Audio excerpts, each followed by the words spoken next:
In the depths of the Mesoamerican jungle, long before European contact, a small indigenous tribe lives in harmony with nature. These are not city builders or warriors of an empire. They are hunters, gatherers, and families trying to live peacefully in the lush, unforgiving rainforest. Life is simple but fulfilling. Their homes are made of natural materials. They rely on hunting and fishing, and they pass down wisdom through stories and rituals. Among them is a young man named Jaguar Paw, our main character. He is strong, quiet, and deeply devoted to his family, his pregnant wife, Seven, and their small son. He is also the son of Flint Sky, a respected tribal elder and wise father figure who leads with dignity.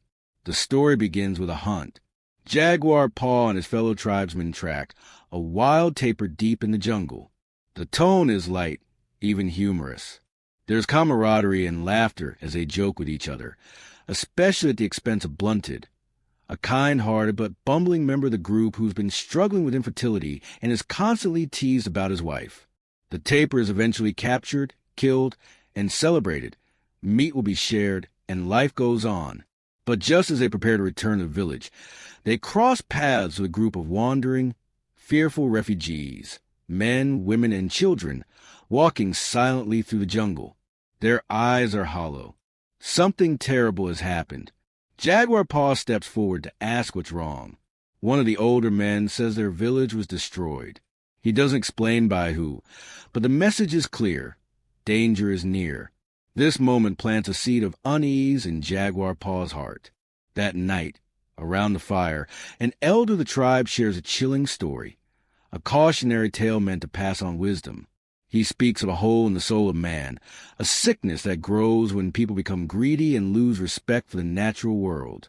He warns that if people take more than they need, the earth will turn on them.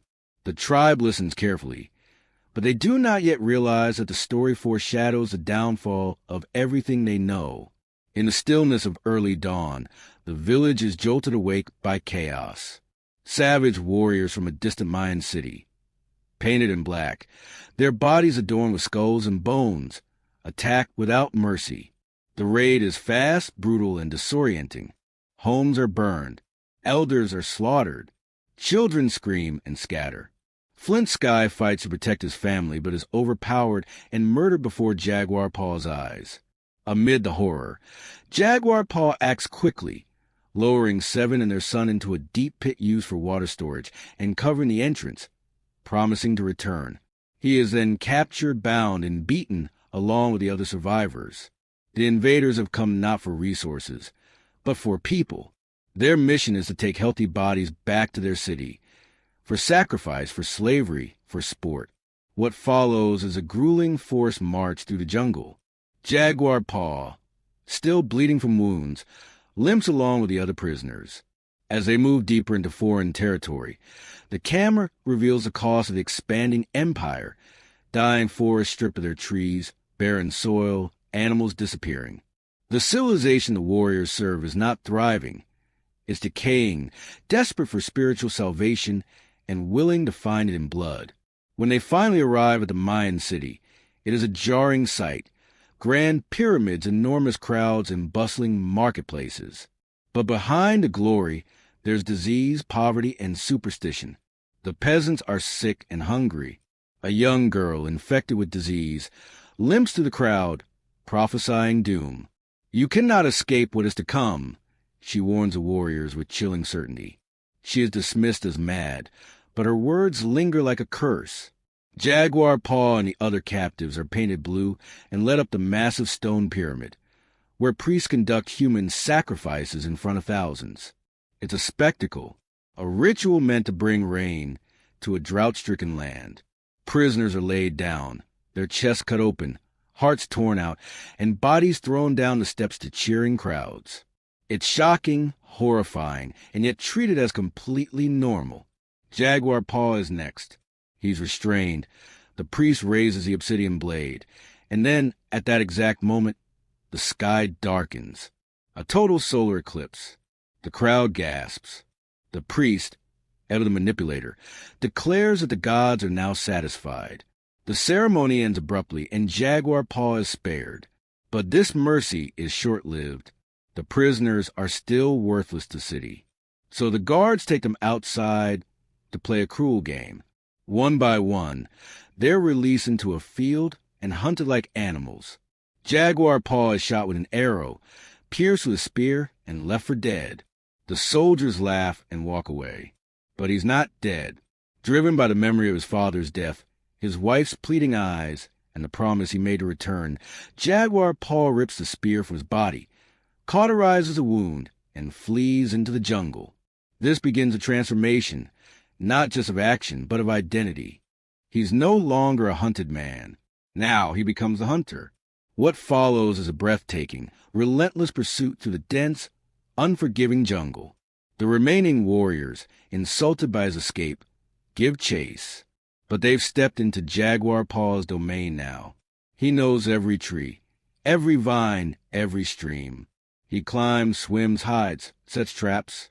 He picks them off, one by one, using bees, venomous animals, sharp branches, and even a jaguar to his advantage. As Jaguar Paw moves deeper into the jungle, he also moves deeper into himself, tapping into a raw, primal force. He remembers his father's final words, "Don't be afraid." That phrase becomes his mantra. It gives him the strength to rise again, to keep running, to keep fighting. Meanwhile, back in the pit, the rain has begun to pour hard. 7, still trapped with her young son, is about to give birth. As the water rises, threatening to drown them, she braces herself against the muddy walls and delivers her baby in one of the most harrowing scenes in the film. Her will to survive mirrors Jaguar Paw's. She holds her newborn in one hand, her son in the other, and lifts them above the water with the last of her strength. Back in the jungle, Jaguar Paw finishes his final battles. He kills the last of the warriors, exhausted but alive. But just when he thinks it's over, 2 of the most ruthless pursuers chase him to the edge of the forest, where he suddenly stumbles onto a beach. And there in the sand, something unimaginable stands before him. Spanish ships have arrived. Tall masts rise over the water. European conquistadors stand at the shoreline, adorned in armor, holding swords and crosses. Priests walk among them, holding Bibles. It's the beginning of a new chapter, one that will bring even greater devastation to the civilizations of the Americas. The warriors, stunned by the sight, stop chasing him. They lower their weapons. For the first time, they look afraid. Jaguar Paw doesn't wait to see what happens next. He turns back into the jungle, knowing he must return to his family. The old world is dying and a newer, perhaps darker one is arriving, but he still has a chance to protect what matters. He reunites with 7 and their children. Exhausted but alive, they walk deeper into the rainforest, away from the cities, away from conquest, toward hope, toward rebirth. The ending leaves us with a powerful message. Civilizations rise and fall, but the spirit to survive, to protect one's family, to live in balance with the earth, endures. Jaguar Paw began as a man among many. He ends as something more, a symbol of resilience, a survivor who turned the tide not with armies or politics, but with love, instinct, and courage. If you enjoyed this video, don't forget to like and subscribe for more detailed movie breakdowns.